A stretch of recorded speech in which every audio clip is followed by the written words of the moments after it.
Kind of take us through the last weekend overall, your thoughts? I would have liked to come out with a couple more wins than we did. Finished off on a great note. It was nice to see the plate discipline that we had yesterday, and Lauren Krings threw outstanding. We got a lot of people in the lineup, a lot of different lineup than we've had, moving a lot of different people around, just trying to give people experience and see what works. So we finished up on a strong note, but I think overall, Oklahoma State was a great competition, great game for us. Would have liked to see a little bit more offensive production. But overall, I thought it was a successful weekend. What was it like to see Shantice out there make some good plays like that? She did, and she hasn't been in the lineup as of recently, so it was great to have her back in left field, and great play that she had at the plate, and Julia Crenshaw dropping a great tag, so that was awesome to see. Any update on Alex Hoddle, how she's doing? She's day to day. She just got a little banged up on Friday and wanted to rest her for the weekend and make sure that she's 100% healthy, because she's just seeing the ball really well right now, and I don't want to jeopardize her long-term season and how her body's feeling. So we've given her full rest so that she's a full go in the Kentucky weekend. Heading into this weekend, how do you kind of balance, obviously, preparing for Kansas City and then preparing for, obviously, SEC, a tough start to SEC play with Kentucky? It's great to see different pitching. So it's being able to make those adjustments, because Kentucky has a very deep pitching staff, and we're going to have to do that going into the weekend. So continue to see live pitching, live at bats, getting as much live experience as possible, because no one wants to practice. So it's playing as many games as we can to get that experience, since we are a very inexperienced team, and giving them those live opportunities. So carrying the same momentum into Wednesday's game, and then preparing to Kentucky down the road. What's the message to the team on how different, obviously you guys have had some tough games so far, but how different SEC play is? It is. It's different expectations. It's different environment.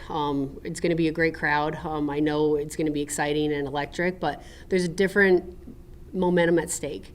And we need to take care of every single game. It's a long stretch. It's really tough to play the same opponent 3 times in a row. So it's being able to make those adjustments and being able to counterattack what Kentucky does to us. When you look at this Kentucky team, what kind of challenges do they bring? They're very well coached. They're very well disciplined. They always have a tremendous amount of energy. They have some of the best players in the conference. So it's not making mistakes to those players, taking advantage of what Kentucky does. Manufacturing some runs and really capitalizing if they leave the ball over the plate. And it's the same regardless of who we're playing. We just have to make sure that we take care of Mizzou softball. But it's knowing that they're a very, very strong team. They play at obviously a very high level. They're very competitive. They have the experience. So it's us being able to capitalize on the opportunities that we have. Is there any mindset shift when you get into SEC play, or is it just business as usual? There is. I'm not going to lie. There is a different mentality going into SEC play. It's the motto. It just means more. And it's going out, and it's like our season's in phases. And we just finished our first phase of our season in our preseason, and then we're going into the second phase of conference play, and then the third phase is postseason. And one of our goals is to put ourselves in an opportunity that we're going to be in the top 4 in the conference, and that really starts this weekend. What were your thoughts on the performance of your pitching staff this past weekend? They were successful. They kept the ball off of the heart of the plate. It was great to see. Oklahoma State is a very, very strong offensive team, and they didn't have a lot of extra base hits. They kept the ball in the ballpark. We had our opportunities, but holding them to 6 hits is pretty remarkable, and that's great to see. I would like to see a little bit more swings and misses. I think we get the ball a little bit too much on the plate. We're not giving up walks, so that's a good thing. So we're not giving free bases, but we are getting 2 strikes, and we just need to finish some more batters so they're not putting the ball in play. Good weekend for Kara Daly. What do you want to see from her going into SEC action? To control the strike zone. She's a hitter. She wants to hit, and the ball's not always there in order to hit. So sometimes the walk is the best quality at bat that she's going to have because of what the pitch is telling her to do. So it's just not trying to do too much. And she's in the heart of the lineup for a reason, because she can hit the ball very hard and a long way. But if the ball's telling her that she needs to take it, then she needs to take those pitches and look for something that she can handle a little bit better. Over the past few weeks, I feel like we've seen a lot of young talent, like you've mentioned. Katie Chester getting involved this past weekend. What have you seen from them these first few weeks of action? They elevate their play. They're gaining a ton of experience, and that's what we need to carry down the stretch. It's a long season. It really is, and it's a grind, and we're going to rely on a lot of different people and a lot of different facets. So it's getting them the experience now and educating them on this is what it's like when we go into conference play. I need to get them that experience under their belt, because if we're going to rely on them going into April and into May, and they haven't been in those situations, in those roles, it's really hard to simulate in practice. So putting them in those positions with the game on the line, winning run in scoring position, winning run when you're in the batter's box, being able to realize what that mindset feels like, to be able to recall that back later on in the season. Obviously such a different team this year. I'm curious, has there been any adjustments for you? Has there been a big adjustment on your end, coaching end? I have to be a lot more patient, that's for sure, because I can't simulate experience. They have to go through the grind. There's going to be a lot of peaks and valleys. I know that. I recognize that. We talk about it all the time. So that way we don't panic when we are in those peaks and valleys. And also so the public doesn't panic. I mean, they're young, but they have so much passion and energy, and they really want to be successful.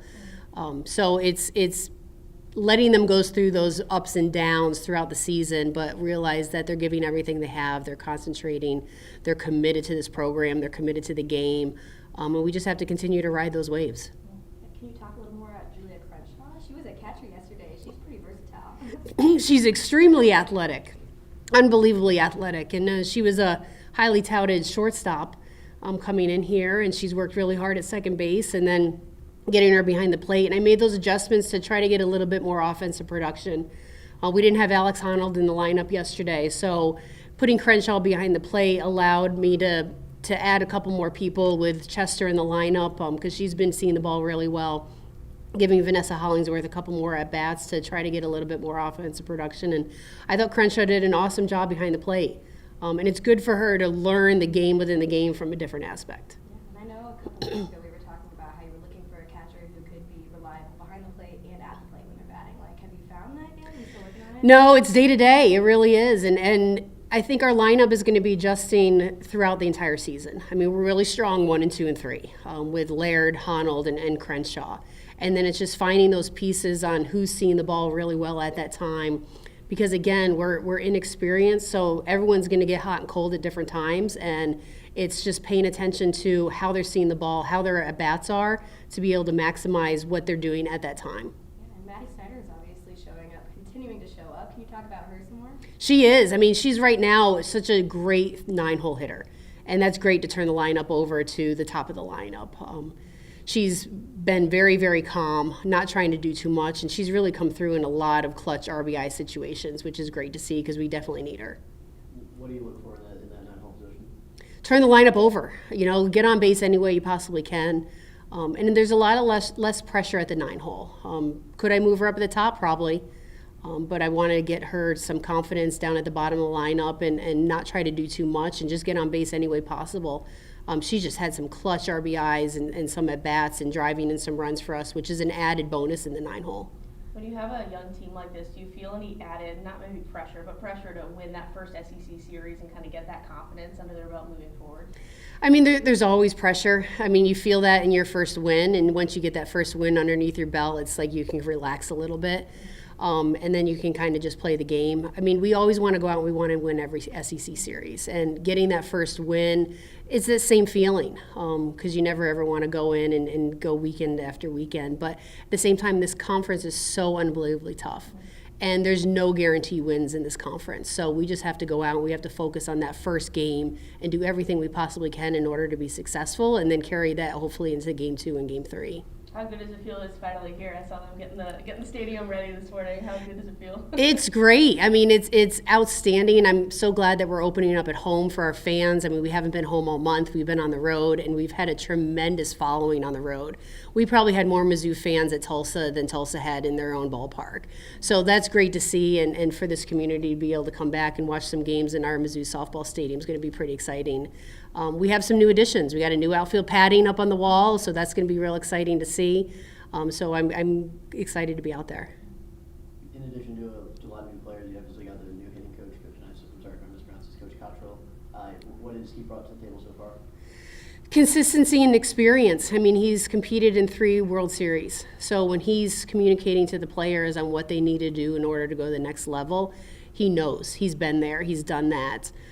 He's very, very patient with the players, but I think what's really special about him is his individualized teaching.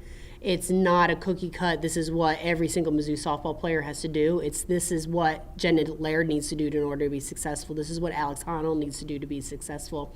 And every individual has their own individual approach. And that's what's really special and unique about what Jeff has brought to the program is that consistency. What do you think was the biggest difference between the first Tulsa game and the second Tulsa game? Oh, we didn't let the pitcher control our at-bats. We were caught in between speeds in that first Tulsa game. And when you're caught in between speeds, you're not on time for anything. And that's what we were doing. We did not hit the ball hard throughout that entire game. We let the umpires dictate our emotions. And we can't let outside influences control us. And we need to control us. And that was really the difference, is we didn't capitalize on the opportunities we had. We made some key base running mistakes. We ran ourselves out of some innings. So tomorrow we're going to be doing a lot of base running. And we need to capitalize when we have runners in scoring position. We had too many easy outs. Too many left on base, yeah. Way too many left on base. Good. Yeah. Thank you so Thanks much. for coming.